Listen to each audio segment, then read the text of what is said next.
Hey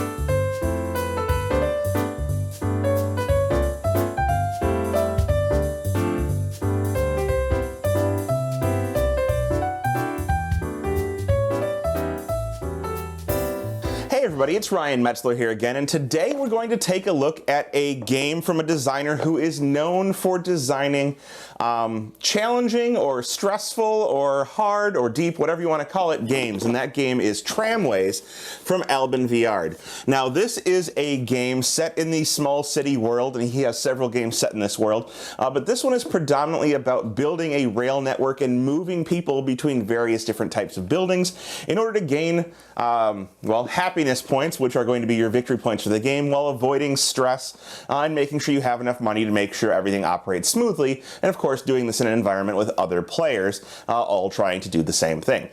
So real quick, why don't we take a look at what you get inside of this box. We'll see how Tramways plays, and then we'll come back at the end and get my opinions on the game as a whole. So here you can see Tramways all set up for a 3-player game. Now, in the game, you're going to set this board up, and this is a modular board made of tiles with 2 times the number of players in tiles. So you'll see I have 6 tiles here.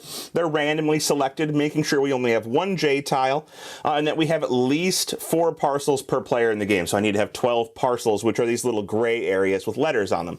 So I'm following all of those rules. Now, I also can choose the easier hard sides, and you'll see right here this B2 is on the hard side of the tile, which has these asterisks, which really means it includes more mountains, which cost more to build through, and it includes lakes, which you can't build through, and really just makes the layout a little bit harder to navigate. Now, each player is going to start the game with some amount of parcels, and those are cards that are included in a deck that get dealt out. So you'll see this player has started with G1, J1, B1, and J3, and those are marked accordingly out here, the other players having their own parcels. You'll also see several types of buildings: commercial, residential, luxury, and industrial on the board, and they have passengers on them that the players will be working to deliver to various other buildings in order to get benefits, money, and victory points. Each player is going to start the game with 3 money, 2 rail workers. They have their discs to mark what they own, their tracks to mark that they can build track on the board, and they start with some stress, and stress will be negative victory points at the end of the game. They're also going to start the game with a couple of extra cards beyond the parcels they were dealt. They'll start with a 2 rails and 1 rail worker card, and a 1 money and a building card. And each of these cards can be used in a variety of different ways that we'll talk about here in a few moments. At the beginning of the game, before getting started, in addition to the 6 cards, the 4 parcels, and the 2 starting cards the player starts with, they will be able to get a card from these development card stacks in reverse player order. So they would each, in reverse player order, pick up one of these stacks. You can see one of the cards, but they would look through the whole pile, say for example, choose a card that they wanted, add it to their hand, and replace the deck with 1 card facing up on top, so that other players could see it. So this would happen in reverse player order to round out the hand of 7 cards.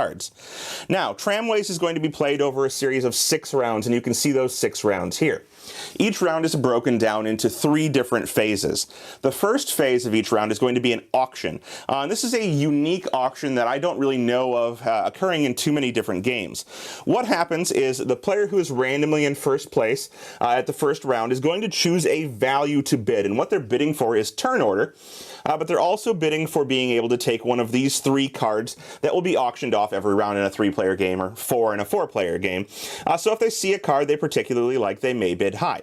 However, they're going to bid an amount of money, and they're going to pay that amount of money immediately, either from the cash they have in hand or from the cards that they have in their hand, and they will have 7 at the start of the game. You'll see they have money on them, so you may discard these cards for that money, and if you use all cards, you may actually get change back from the bank if you make a particular bid. So let's say green decides to bid 2 here for their placement. Then it's purple, and purple has the choice of bidding any number that hasn't been bid by anyone to their left. So in this case, they can bid anything but 2. So maybe they decide to bid 1. Now, that's not a wonderful bid because they're losing to green, but you'll see why this is important in a moment. Then it comes to orange, and orange says, well, I want to go first, so I'm going to bid 3, and they pay their 3 to the bank accordingly. At this point, it comes back to the start, since everyone has bid, and what we take a look at is we see if green is currently winning, and the answer is no, they are not, because orange has outbid them. So now green may bid any number that somebody to their left or themselves has not bid. That means they could bid 1 if they wanted to, paying again 1 to the bank. or they could bid up to 3, even 4 or up to 10 if they would like, in order to be the winner currently for that round. But again, it won't check to see if they've won until it gets back to them and see if anybody has outbid them. So at this point, they've bid 2, maybe they decide to bid 1 and keep into the auction. Now it's to purple, and purple can't bid 1, but they can bid 2 or higher, so maybe they decide to bid 3. And it comes to orange, and orange is no longer winning, so orange must bid something else, and maybe they decide to bid 2. Now it comes back to green. Green has no more money in hand, so they can have 2 options. They can either pass and go last, third, or they could again bid and pay more money to stay in this auction. And so you'll see it can ramp up that you must pay multiple times, and sometimes making a bid is no better than passing and putting you in the last spot. So eventually you'll end up, let's say green decides to pass and go third, then purple is currently winning, so they're going to go first, and orange has no reason to bid, so now they end up in second. At this point, purple is the winner, and they get to choose any one of these 3 cards. I'm not going to go into too much strategy here. Let's just say they decide to take the last parcel. They throw it aside, and they mark that parcel on their board right here with one of their markers.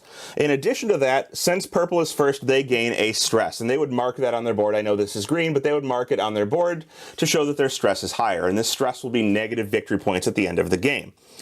So having a lot of stress is bad. Orange would then take their card. Maybe they decide to take this one. And green gets the last card, adding it to their hand. All right, so now we're done with the auction, and this will be the first step of each round.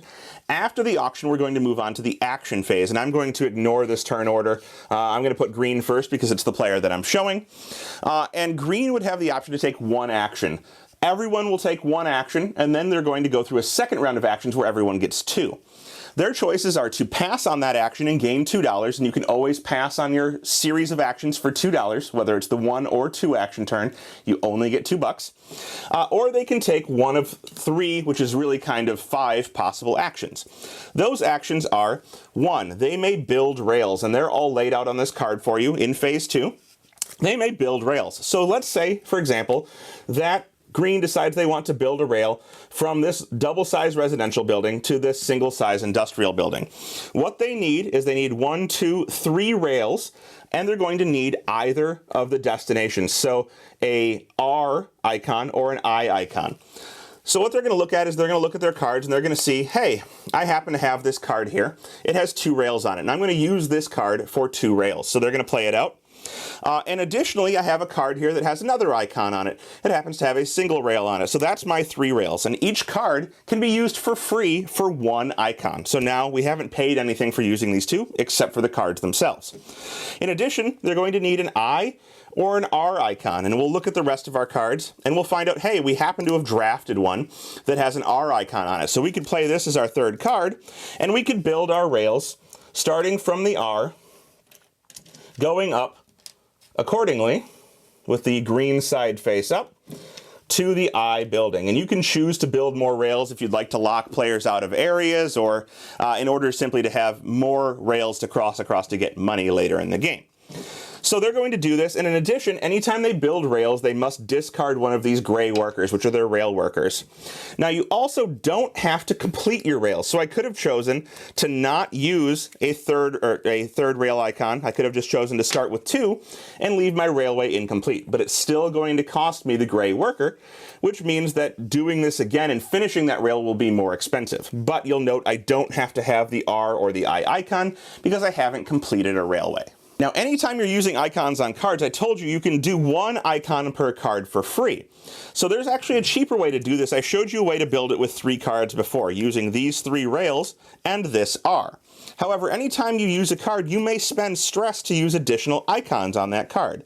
So in this case, I could build this railway with the 2 rails from this card, the single rail from this card, and then take a stress to use the R on the same card.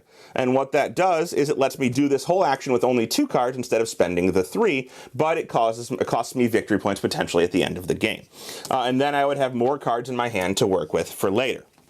Now that I've done my action, that's one possible action, building rails, and you can use as many cards to build as many rails as you would like, as long as you follow the rules I just laid out. One more important thing is that you may never build rails in a way where 2 rails would use the same exit side of a square. So there's no way for me to build, for example, like this, or any player to build like this. The only way they could build another rail on this tile is like that. Okay, Now, the other action that's possible using these cards in with rails is to upgrade your rails that you've already built. Upgrading rails makes them worth more money when you traverse across them, so either when somebody else uses them to move or when you move across them, you'll get paid more money. Upgrading rails uses a particular action icon, and that action icon shows an upgrade on it. So let me see if I can find one real quick for you here. Happens to be the top card of the deck. You would need to play this icon right here, and then either side of the rail that you'd like to upgrade. In this case, an I or an R, but if you had built to a parcel, for example, it could be the parcel's number, I1, if you had that card in your hand. So in this case, I have this, and I also would want to find another card from my hand, let's say this R card right here, and play these two cards together in order to upgrade my rail. When I do so, I'm simply going to flip the rail to the other side. It doesn't matter how long it is. And this becomes an upgraded rail that will pay out 1.5 times its normal value when players traverse across it, moving the players or the people that want to move from one building to another. Okay, so those are the rail-related actions. The other actions you can do are building and upgrading buildings. In order to build a building, you're going to need a build a building icon, and that is this icon right here with the 1 point next to it. And you're going to need the location of a parcel that you own to build on. So for example, G1, J3, J1. So for example, I could use these two cards to build a building on J3. When I do so, I choose any one of the different types of buildings to build. So for example, I could choose to build a blue building on J3. I find J3, I place my blue building there. It gets a new passenger on it, and I own this building for the purposes of it's mine out on the board. It really doesn't do much for me except for it scores me a point, and it gets me a new card. And that new card will have new icons on it that I can use for future purposes. In this case, it has an R residential icon, and this goes directly into my hand for use later. The other action you can do pertaining to buildings is the upgrade a building action. And what this does is it lets you choose a building location, and you need the corresponding building type. So if I wanted to upgrade this C building I just built, I would need a C icon from a different card to do so, or the same card if it happened to have it paying a stress. And that would allow me to flip that building over to its upgraded side. Upgrading gives you points, so I would score 3 happiness points for doing this. And additionally, if that building was devoid of passengers, if the passenger had been moved previously, you would restock that building with a new passenger to be delivered somewhere else later. The last possible type of action you can take on your turn is to move a passenger from one location to another. So we'll use the example of these guys over here. If I wanted to, say as the green player, move a passenger from the R to the I would need the following things. 1, a passenger, of course. 2, I'm going to need a ticket for that passenger. So for example, I'm going to need any one of the cards that has this magnetic stripe on the side. So you'll see most cards have a magnetic stripe, but as you progress through the game, it's possible that certain cards will come up. This one, for example, right here, where the magnetic stripe is voided out. You can see it says void right on it. This cannot be used, and this card, when bought, is actually really bad in the game.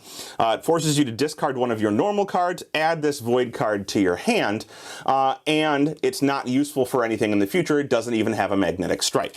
So these are really bad. Other cards may only have magnetic stripes on them, and you'll see this one even has a consequence at the bottom right of it that says anytime you use this card, you're going to gain a stress. Even if you discard it without a use, you still gain a stress simply for having played it to the table. But this is still a valid magnetic stripe card. So you need the magnetic stripe card, and you also need the destination type of building that you're moving a person to. So in this case, if I were moving the green to the yellow, I would need a yellow icon from my cards, which you'll see I don't have. But if I were to have one, I would play both the magnetic stripe and the yellow and move my guy across those rails. Now, you may move across any segments or any number of rail segments that you would like, so long as you end at the first building of the type you're moving to. So if I were moving to green, for example, I could move a guy from here, and if there was a rail connecting this yellow to that green, I could move from here to here and then there to there and deliver to the green instead.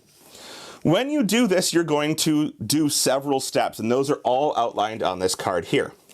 So the first step is you're going to score happiness points, and that's what the little octagon, or I guess it's a hexagon icon, means. You're going to score happiness points for each segment you move across, or each link, I should say. Segment, I guess, is the right term. When you move across one fully constructed group of track, the player that owns that track will gain 1 happiness point.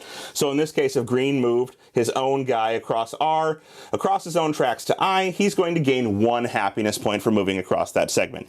If this had belonged to Orange, Orange would earn the happiness point. After that, you're going to gain a benefit for whatever type of building you delivered to, and those are all outlined on this card as well. If you deliver a guy to a green building, your stress goes down by 1. If it can't go down by 1, you don't get the benefit. If you deliver a guy to a blue building, you gain a stress and either take a card from one of these stacks or gain $5. If you deliver to a yellow building, you will recover one of your rail workers if you can, and you can only have 2 at any point in time, but you do gain a stress. And then if you deliver to a red building, which is typically better later game, you may spend money that you have on hand in order to gain happiness points, anywhere from 1 for 1 up to $45 for 9 happiness points within the game. After you've done this, you're going to retrace the path that you just went across, and you're going to pay out money to the players who own those rails. So for example, in this case, if Green is moving a passenger across his own rails, and this is an upgraded rail, he's going to gain $1, $2, $3, and then he's going to gain half again that for this being an upgraded rail, which would be a total of $1 more for $4 total. If he moved across that would come from the bank, so the bank would pay him this money. If he moved across Orange's rails instead, say he was using somebody else's rails, let's call them unupgraded, so let's just pretend that this is all Orange now. He would pay Orange directly $1, $2, $3 if these weren't upgraded from his own reserve funds to the Orange player. If he can't pay that, he will take a stress, but he still gets all of the previous benefits and just 1 stress no matter how many rails he traverses across that he can't pay for. After this is done, everybody does their 1 action, and then you go back around and everybody does their 2 actions. You're going to end at the end of the round, and you're going to have an end of the round step where you're able to discard remaining cards from your hand. Now, when you do this, you're going to play these cards for particular actions we haven't talked about. For example, this one here, which you can spend during the auction for money, but also can be played at the end of the round to gain physical money for you to have in hand. So you could play this for 2 money. Same thing is true of this card here. There are some other action icons that you can acquire throughout the game that are played during this step as well. For example, the Add a Passenger icon, which would allow you to put a passenger back onto the board in a building spot that has an open area for one. Or there is the Gain a Rail Worker icon, which is going to let you gain a rail worker should you need one on your board, as long as you're under 2. The last icon you'll see here is Reduce Stress. So this is going to let you discard that card or play that card at the end of the round to reduce your stress. Finally, you may discard 1 card with no effect on it for free. Say, for example, I simply didn't want this card in my hand anymore. I could discard it for free, and I could discard additional cards in my hand for $1 each should I want to draw more up. After you've done this, you are going to draw back up to your hand size, which is normally 7. So you'll have acquired new cards, played some cards, and then you will draw back up to your hand size. If you have built an industrial building, your hand size could be increased to 8, or if you've built 2 industrial buildings, it could be increased to 9. So this is something important to pay attention to as you progress through the game to make sure you're drawing up to the right number of cards. Finally, at the end of the round, you're going to go ahead and repopulate all, for example, in this case, yellow buildings that are missing any of the passengers that were on them. So if this yellow building were empty, we would repopulate that building with a new worker. If it weren't empty, then that guy would stay there and nothing would happen. We would then progress to the next round, we would remove this tile, and you would start the process all over again with your new hand size, building more rails, earning more money, earning more HP, until you get to the end of the 5th round, doing all the same things. At the end of the 5th round, this will work a little bit differently. Instead of randomly drawing cards from your deck and making sure you have a hand of the appropriate size, you're going to look through all of the cards you've acquired in the game, and you're going to choose which cards you would like to put into your hand of 7 up to 9. And that will give you the optimal chance at earning the most points at the end of the game. Once you end the game, you're going to have points for several things. It will be all of the happiness points you earned during the game, 3 points for each completed link that you have built on the board, minus the number of stress that you have in terms of total value. So for example, that would be minus 13 points, and whoever has the most points will be the winner. One thing I failed to note is that if you ever hit 21 stress, you will automatically lose a point, and anytime you go beyond 21 stress, you'll automatically lose a happiness point. So stress can be really detrimental to your game. There's also a slightly harder version of this stress board that is 1, more stress, and 2, a shorter track causing you to lose points earlier. But overall, whoever best manages their network, manages their money, gets the appropriate cards, and is able to build out and transport passengers from one location to the other will be the winner. Well, there you have it. That is Tramways from Albin Viard. Now, this is a game that can be very punishing, and part of that punishing aspect really falls in the auction, which feels very unique in this game. That mechanism where you're going to be putting a bid in, paying immediately, but anybody else who hasn't bid yet can bid any number that hasn't been previously bid this round. So they can bid lower to you just to save money and stay in the auction and try and bide their time in order to get a good turn order. Now, bidding high will, of course, probably get you a good turn order, but it's not guaranteed, and you can end up spending excess money simply because players are willing to mess with you and affect your economy. Now, on top of that, player order can be super important. There's those cards that you can get in the auction that have the crossed out or voided magnetic stripe, and getting those can be really challenging towards developing your gameplay and getting you stuck with cards in your hand that you can't really use. Those, combined with the consequences that are some on the card, or that are on some of the cards that you have to pay anytime you use or discard them, can make things very hard if you accumulate one or a couple of those in your hand throughout the game. That combined with the fact that building in the wrong area can be challenging, having other players try and kind of lock you out of areas can cause problems. This is a game that rewards multiple plays and has kind of multiple different ways you can go about doing things that are going to keep the game fresh for you as time goes on. That combined with the fact that there are a couple of expansions already, and I think a single player and 2-player puzzle book that might either currently be on Kickstarter or has already ended, will keep this game fresh for you for quite a while. So I like this game quite a bit. It's one that when I was going back over the rules after having played it many, many times, I always reread them and go, man, I really wish I could play this right now. And I'm sure it'll get to the table again very soon after this review. So if that sounds good to you, check it out. That's Tramways. Thanks so much for watching the Dice Tower videos. Find more great videos and reviews, as well as our top-rated audio podcast at Dicetower.com. You can also find other great shows at Dicetowernetwork.com. I'm Eric Summerer, and you've been watching The Dice Tower. The Dice Tower is sponsored by Cool Stuff Inc., where you can find great games for great prices. Cool stuff in stock. Check them out at CoolStuffInc.com.